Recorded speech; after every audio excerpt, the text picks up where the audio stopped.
The month gone by, I am Arun Malhotra and I will take you through the November performance of the auto industry, behind the figures and the key trends of November and what holds for December also. October was a great month in the auto industry. Record numbers were done both in the two-wheelers, the four-wheelers, the commercial vehicles across segments. And this was because of the 4D impact in 1 month. When I refer to 4D, it means Durga Puja, Dashera, Dhanteras, Diwali, all falling in the month of October, which led to record sales.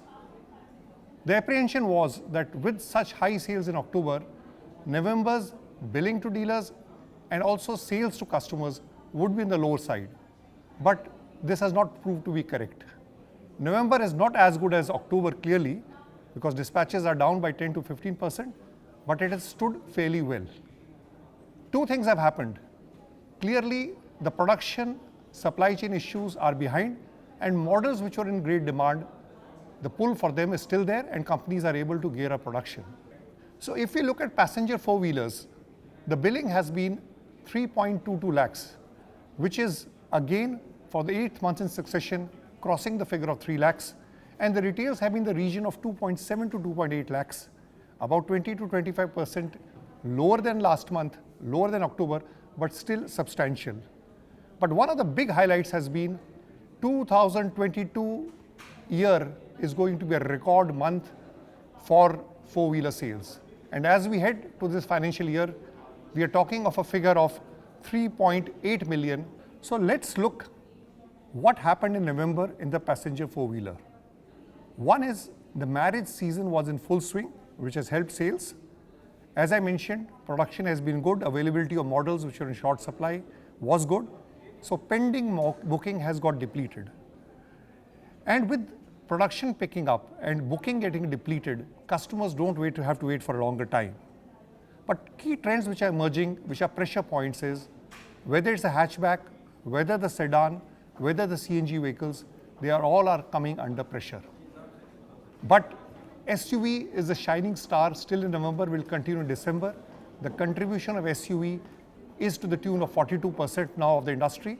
The two R's, rural economy and regulation cost, is still holding the industry, two-wheel industry, back. The gap between the market leader and the market challenger, which is Hero MotoCorp and HMSI, is reducing. And one of the reasons for this is the scooter market, which is more urban-centric, is showing better recovery as compared to motorcycle market, which has a lot of focus on the rural market. The other key trend emerging is the consolidation of the vehicles in 125cc. So one clearly is a lot of people cannot afford 100cc vehicles because the price have gone up. And the other reason is because of the regulation cost in 150cc, a lot of people are opting for 125cc. There's a lot of talk on the EV market, and a lot of people do ask this question: what is happening in the EV industry? Frankly, it's very difficult to give one answer to it, because I consider EV as a tale of three cities.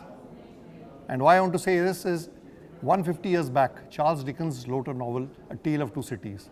But if I have to look at the EV market, it is a tale of three cities. Each city is different, whether it's a three-wheeler, whether it's a two-wheeler, whether it's a passenger vehicle. So let's see how the tale of three cities is unfolding. Let's look at three-wheelers. Three-wheelers is one area where electric has made a big impact. Although it's not much in the news, there is not much of visible media noise, but today electric three-wheelers have started contributing nearly 50% of the three-wheeler sales. That is really, really big numbers. And one interesting trend is the action which is happening in the electric three-wheeler segment. 90% of it is coming from passenger vehicle, which means the balance 10% is coming from the goods carrier segment. So the last mile connectivity, which was supposed to be a big driver for electric vehicle in terms of load and business, has still to take shape. A lot of action happening there, a lot of companies there, a lot of good technologies, but this has to see the light of the day. And one very interesting fact of the electric three-wheeler market is, people ask, how many players are there? By normal guess, if you look at the Vahan data, there are about 300 players. I mean, and if you remove 300, even if we take 50 to 60 serious players, so the number of players in the segment is very high, although it's dominated. So clearly, no clear leader, number of players very high, penetration of electric vehicle in three-wheeler segment is substantial, is 50%. Let's look at two-wheeler. The two-wheeler, the scenario is very different. If you look at media, if you hear the reports, what comes out clearly is that two-wheelers, EV has really started taking shape. But if you look at the numbers, EV two-wheelers, although they're galloping at a fast pace, they've touched 75 to 80,000 last month, and if industry estimates are correct, the magic figure of 1 lakh should be touched in January. But however, they still contribute 8% of the two-wheeler market. The interesting part of the electric two-wheeler market is that there is a very intense competition of equal players. In the last 6-7 months, every month the market leader changes. There are 6 to 7 companies which are fighting it out very closely. Some are legacy players, some are startups, some are traditional players. So it's an interesting trend to watch. Rarely has been a case that in the auto industry, 6 to 7 companies are fighting aggressively for the same pie at an equal level. That's as far as two-wheeler is concerned. Now moving to four-wheeler passengers, EVs, this is a totally different story. If you look at the numbers, four-wheelers, the EV penetration is still less than 2%. So we talked of 50% in three-wheelers, 8% in two-wheelers, and it is less than 2% in four-wheelers. And one important insight in the industry is that unlike two-wheelers where there was a very close competition among 6-7 players, this is being dominated by one company. I would call that company as a present as the Amitabh Bachchan of the industry, what he was in 70s, 80s, where he used to dominate the industry. 85% of EV passenger four-wheeler sales is done by Tata Motors. Now this might change with time, but that's the reality, not from today, but from the last 1 year. We are hearing a lot of momentum, a lot of noise as far as luxury vehicles is concerned in the four-wheeler segment, in the EV space. But the volumes are still small, they are not able to make a full impact. I think where the challenge today is that in the mass market or the premium mass market, which is from the region of 5 to 15 lakhs, there are not many alternatives available. Today basically is one company which dominates 85 to 90%. So that's the part of the tale of three cities. Coming to the trends which are coming, the key trends which we have observed. There's been a lot of news about consolidation of orders for three-wheelers and two-wheelers, CSL as organization playing a major role, and we hear figures of banded about 10,000, 20,000, 40,000. But at the ground level, the numbers are still in a trickle-down impact. Numbers are very limited. So that area which was supposed to be the big driver for mass market, for three-wheelers and two-wheelers, from a fleet, from an institutional basis, is still to see the light of the day. So CSL volumes have to grow as per their projections. EV financing, which was a major big bear for the industry, has started improving.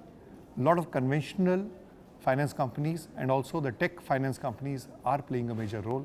So financing is becoming better, although resale price is still yet to be established.